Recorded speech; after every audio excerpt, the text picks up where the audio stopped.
Mulai ya nih.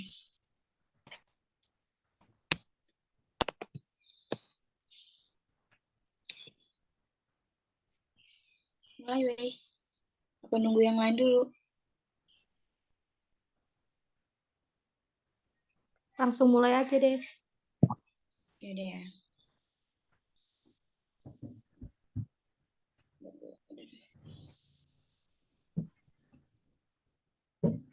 Assalamualaikum warahmatullahi wabarakatuh.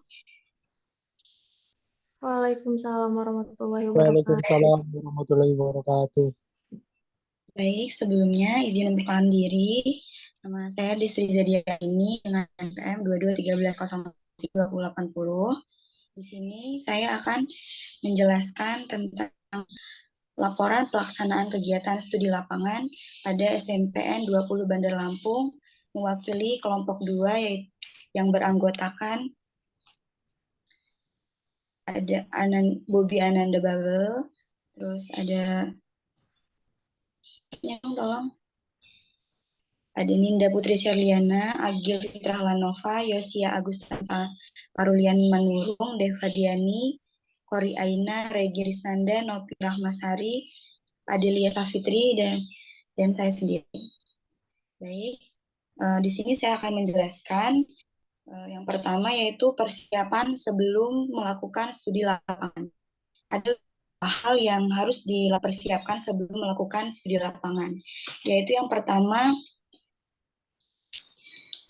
slide-nya tolong. Yang pertama yaitu membuat RPP atau Rencana Pelaksanaan Pembelajaran. Nah, RPP merupakan rencana kegiatan pembelajaran tatap muka untuk satu atau beberapa kali pertemuan tatap muka yang dibuat dan direncanakan oleh seorang guru. RPP dikembangkan dari silabus dengan tujuan untuk mengarahkan kegiatan pembelajaran dalam upaya mencapai kompetensi dasar.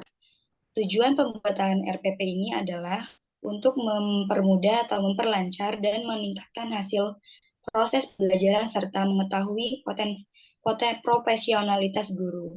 Sedangkan fungsi RPP adalah sebagai acuan seorang guru dalam melaksanakan kegiatan pembelajaran agar lebih baik, terarah, efektif, dan efisien. Yang kedua yaitu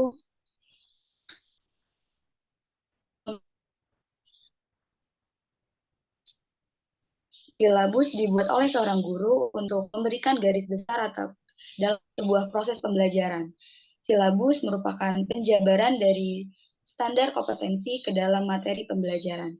Silabus digunakan sebagai dasar dan acuan dalam melakukan kegiatan belajar mengajar pada suatu kelompok mata pelajaran atau tema tertentu yang mencakup standar kompetensi, kompetensi dasar, materi pokok atau pembelajaran, kegiatan pembelajaran, indikator nilai karakter, lokasi waktu standar penilaian, serta sumber belajar.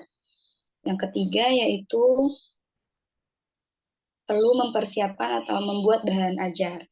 Bahan ajar berisi tentang materi pembelajaran untuk membahas suatu pokok bahasan dapat berupa media cetak atau buku, seperti buku atau modul, atau non-cetak seperti PT. Bahan ajar dirancang untuk menjadi membantu dalam pembelajaran topik atau materi tertentu yang akan dijelaskan oleh seorang guru ketika melaksanakan proses pembelajaran.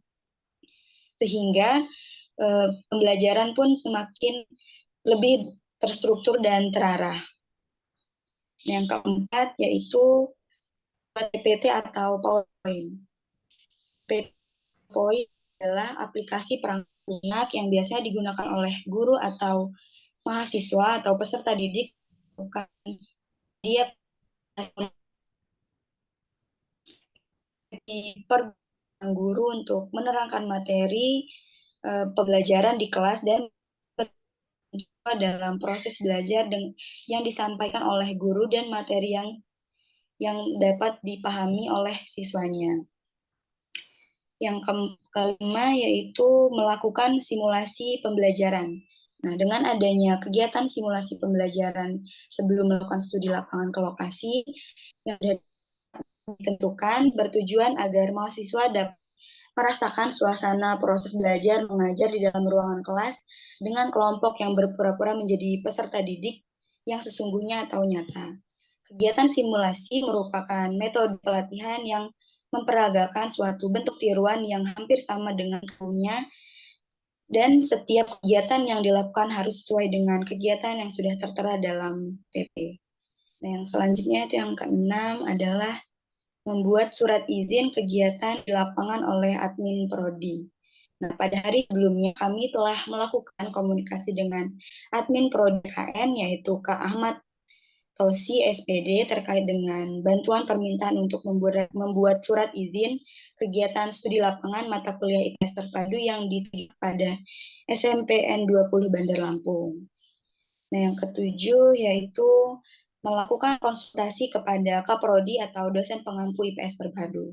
Sebelum melakukan kegiatan di lapangan, kami melakukan konsultasi berupa komunikasi kepada Kaprodi PPKN, yaitu Ibu Yuniska Nurmalisa SPD, terkait dengan surat izin yang ditandatangani oleh beliau. Serta kami juga berkomunikasi untuk menanyakan beberapa hal terkait surat perizinan yang telah ditandatangani dan disetujui oleh beliau untuk diberikan kepada sekolah yang bersangkutan. Yang selanjutnya itu yang kedelapan, melakukan konsultasi kepada guru. Sebelum studi lapangan dilakukan di dalam kelas, pada saat praktik mengajar, di hari sebelumnya kami telah melakukan konsultasi kepada guru mata pelajaran IPS untuk berdiskusi dalam menentukan hari yang dapat digunakan untuk studi lapangan praktik mengajar di kelas 8. Kami juga berkonsultasi dengan Waka Bidang Akademik dan juga Waka Bidang Kesiswaan dalam hal tersebut.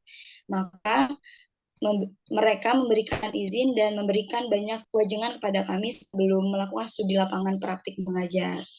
Konsultasi yang kami lakukan bertujuan untuk berdiskusi tentang kelas mana yang dapat kami jadikan sebagai studi lapangan praktik mengajar, dan berdiskusi tentang hari apa yang tepat untuk sama-sama menyesuaikan jadwal perkuliahan dan jadwal studi lapangan. Alhasil, dengan kesepakatan bersama kami dapat menentukan hari, yaitu pada hari Jumat tanggal 12 Mei 2023 dan hari Rabu tanggal 12 Mei 2023. Yang selanjutnya itu melakukan komunikasi dengan teman kelompok. Sebelum memulai mengajar, statusnya kami telah membuat Anda untuk bertemu sehingga dapat membicarakan persoalan studi lapangan bersama-sama agar tidak terjadi kesalahan komunikasi pada saat berada di dalam kelas. Juga dalam rangka membahas tentang rencana pembelajaran yang akan kami sampaikan saat sudah melakukan kegiatan belajar. Selanjutnya itu menyiapkan work untuk peserta didik. Sebelum melakukan kegiatan lapangan di SMP dalam rencananya, di bagian penutup memuat pemberian report kepada peserta didik yang bertujuan untuk menumbuhkan semangat belajar dan meningkatkan motivasi keaktifan kelas. Nah, yang 2.2 selanjutnya itu pelaksanaan lapangan. Yang pertama, kegiatan pelaksanaan praktik. Di sini kami mulai belajar itu pada hari Jumat tanggal 12 di kelas 8C dengan pelajaran IPS. Materi kedatangan bangsa Barat Indonesia. Yang kedua itu imperialisme kuno. Nah, untuk waktu pelaksanaannya yaitu di pukul 50 sampai dengan 10.50. Ya, pada jam 5 dan itu 30 menit. Dan yang alatnya di buku atau IPS K13 revisi 2017. Hasil belajarnya yaitu membahas tentang lembar jawaban siswa dan penugasan individu dengan 10 soal pilihan ganda. Dan pertemuan kedua kami lakukan pada hari Rabu tanggal 17 Mei 2023 kelas kami menggunakan kelas 8F, mata pelajarannya sama, IPS, materinya pun sama, yaitu yang pertama ada latar belakang kedatangan bangsa Barat ke Indonesia, yang kedua ada imperialisme kuno dan modern, yang ketiga ada politik pintu terbuka, dan selanjutnya itu pelaksanaannya di pukul 11.05 sampai dengan 12.25, tepatnya pada jam ke-6 dan jam ke-7. Waktu pelaksanaannya yaitu 2 kali 10 menit. Model pembelajarannya menggunakan model pembelajaran discovery learning, metodenya ceramah dan diskusi. Yang digunakan yaitu laptop, papan tulis, dan spidol. Dan sumber belajar yang digunakan SMP atau MTS K13 edisi revisi 2017. Hasil belajarnya yaitu hasil diskusi kelompok dengan penugasan diskusi dan presentasi. Mungkin itu saja yang dapat saya sampaikan. Untuk penjelasan selanjutnya akan disampaikan oleh rekan saya, yaitu Nopi Rahmasari. Kepadanya dipersilakan. Baik, izin melanjutkan, yaitu selanjutnya melaksanakan pembelajaran sesuai RPP. Yang pertama, berdoa sebelum dan sesudah melakukan pembelajaran. Berdoa sebelum memulai pembelajaran bertujuan supaya peserta didik lebih mudah menerima pelajaran. Sedangkan berdoa sesudah melakukan kegiatan pembelajaran bertujuan agar ilmu yang sudah didapatkan dapat diterima dengan baik dan bermanfaat bagi diri sendiri dan juga bagi orang lain. Selanjutnya, menjelaskan materi pelajaran. Materi pelajaran yang dipelajari adalah materi pada buku pelajaran SMP atau MTS kelas 8 kurikulum 2013 edisi revisi 2017. Tema atau materi pelajaran yang terdapat pada yaitu perubahan masyarakat Indonesia pada masa penjajahan dan tumbuhnya semangat kebangsaan dengan materi pokok tentang latar belakang kedatangan bangsa Eropa ke Indonesia, imperialisme kuno dan modern, serta politik pintu terbuka. Selanjutnya melakukan kegiatan refleksi. Kegiatan refleksi yang kami lakukan ada pada proses pembelajaran adalah mengulas ulang kembali materi yang telah disampaikan sebelumnya. Pada kegiatan ini, mahasiswa memberikan 3 pertanyaan tentang materi yang telah dijelaskan, lalu memberikan kesempatan kepada peserta didik untuk menjawab pertanyaan sesuai dengan kemampuan daya ingat kognitifnya untuk berpikir dan menjawab dengan benar. Selanjutnya, memberikan penugasan individu.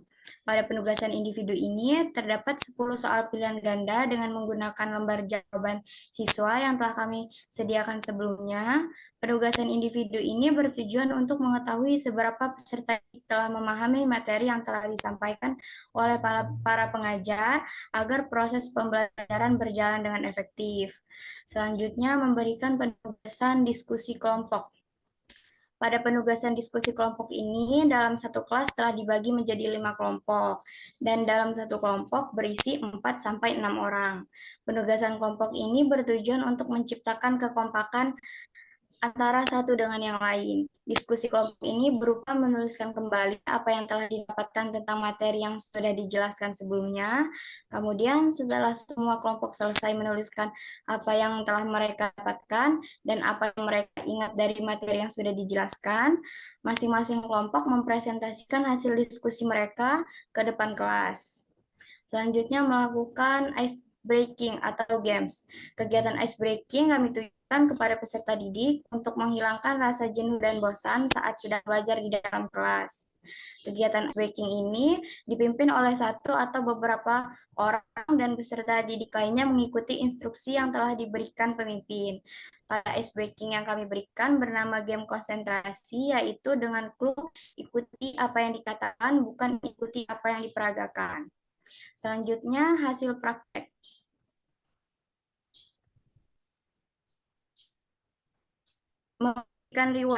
Memberikan reward ini sebagai bukti bahwasannya kami telah menyiapkan bagi kelompok-kelompok yang memang sudah berhasil menjawab dengan tepat.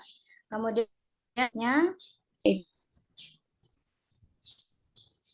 analisis hasil yang hasil. Mahasiswa dapat berlatih membuat dan menyusun rencana pelaksanaan pembelajaran atau RPP,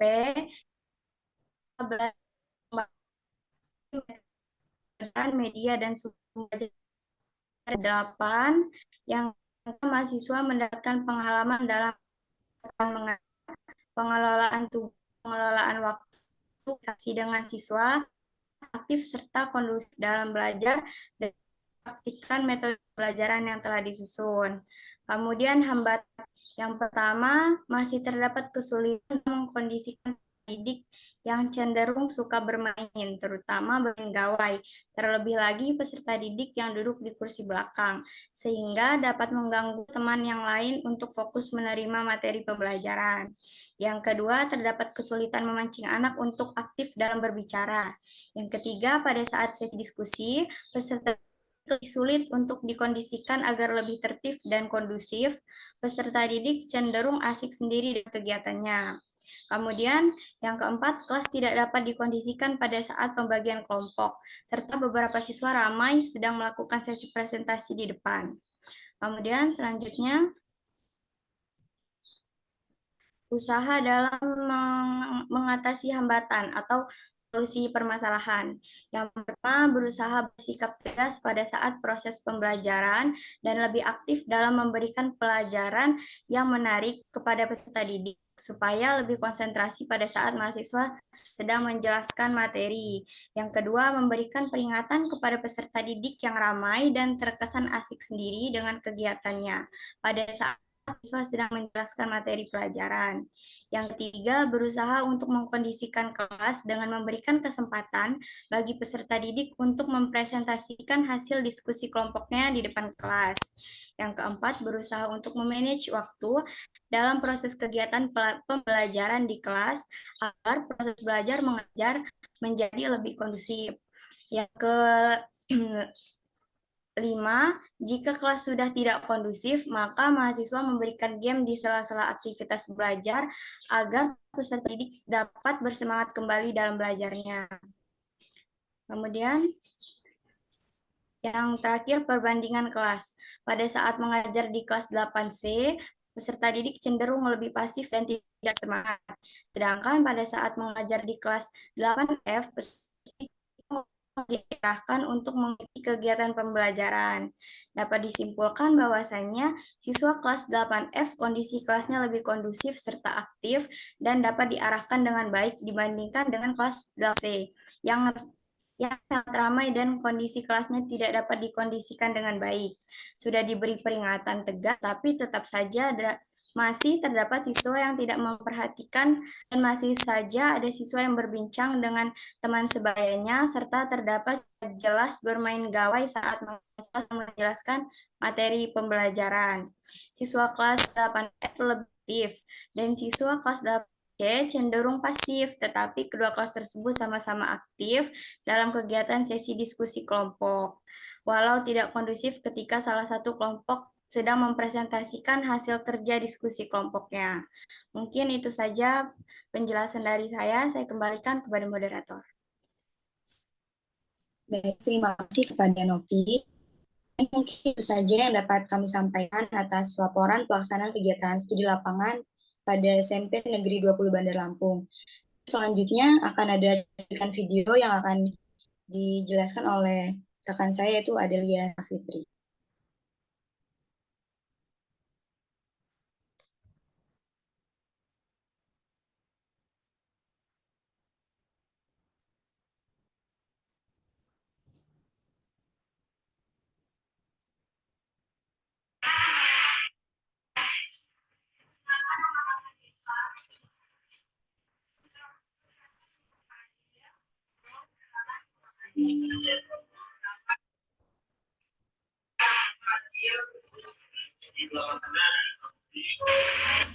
Oke, baiklah. Jadi, di sini kami dari kelompok 2. Di video ini terlihat bahwa kelompok 2 sedang melakukan sesi perkenalan agar lebih dekat kepada peserta didik.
Lalu yang selanjutnya di sini terlihat bahwa saya sebagai pemateri 1 yang menjelaskan tentang latar belakang kedatangan bangsa Barat ke Indonesia. Dan sebelum masuk ke dalam sesi pembelajaran dan pemateri, sebelumnya ada kegiatan pendahuluan yaitu melakukan doa yang dipimpin oleh ketua kelas. Lalu dilanjutkan oleh menjelaskan materi pelajaran.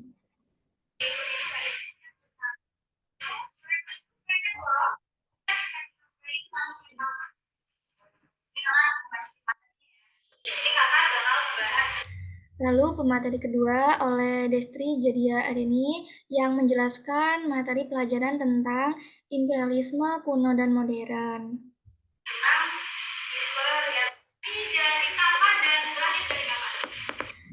Lalu pemateri ketiga yaitu ada Deva Diani yang menjelaskan materi tentang politik pintu terbuka. Jadi politik pintu terbuka ini setara kita ya.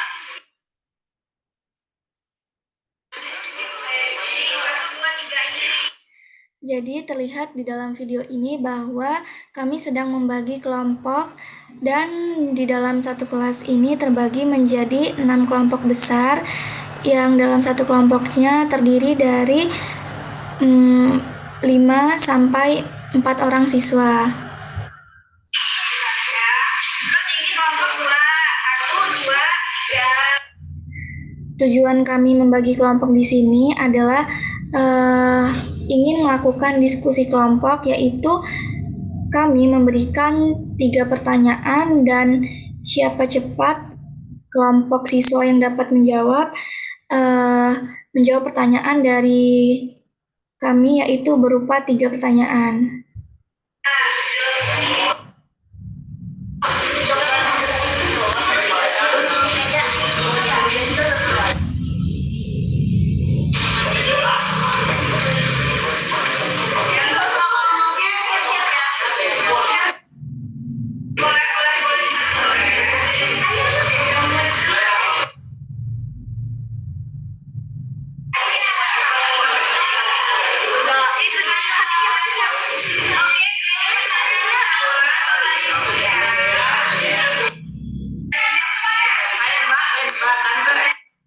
Terlihat di video ini bahwa siswa-siswi kelas 8C sangat antusias dalam melakukan diskusi kelompok sehingga menjadikan kelasnya menjadi aktif dalam berdiskusi kelompok.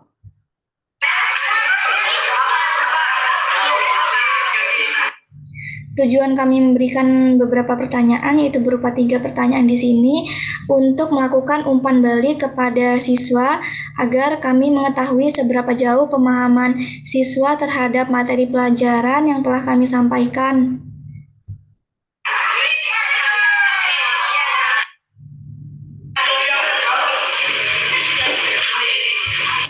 Setelah melakukan sesi diskusi berupa memberikan 3 pertanyaan, di sini kami memberikan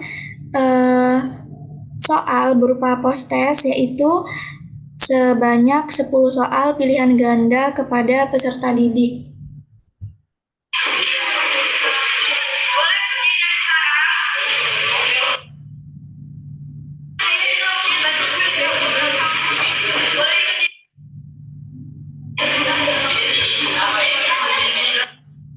Penugasan individu ini bertujuan untuk melatih pemahaman kognitif siswa tentang seberapa jauh siswa tersebut memahami materi yang telah dijelaskan oleh kelompok 2 terkait latar belakang kedatangan bangsa Barat ke Indonesia, imperialisme kuno dan modern, serta politik pintu terbuka.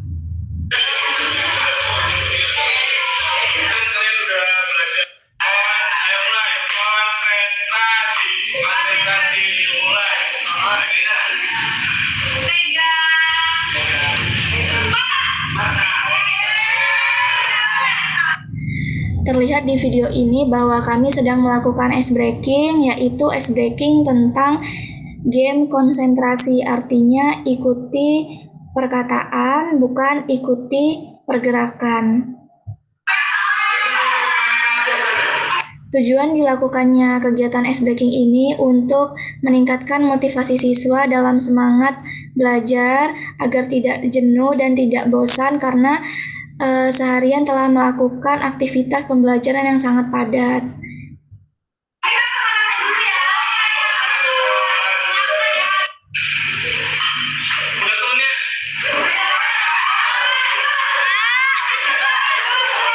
Terlihat jelas di video ini bahwa siswa kelas 8C sangat antusias dalam melakukan kegiatan ice breaking.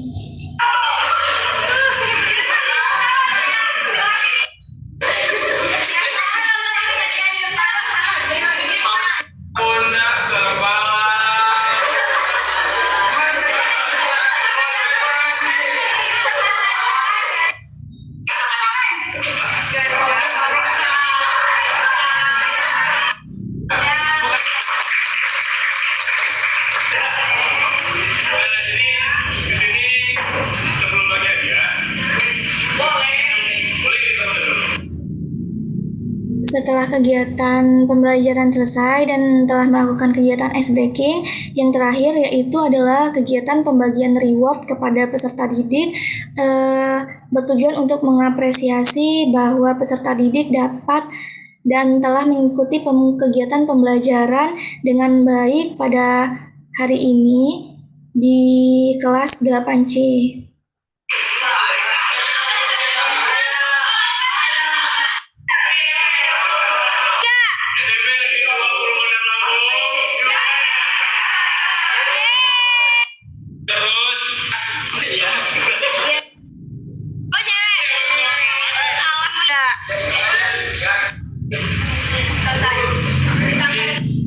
Dan yang terakhir yaitu kegiatan penutup yang dilakukan dengan doa bersama yang dipimpin oleh ketua kelas.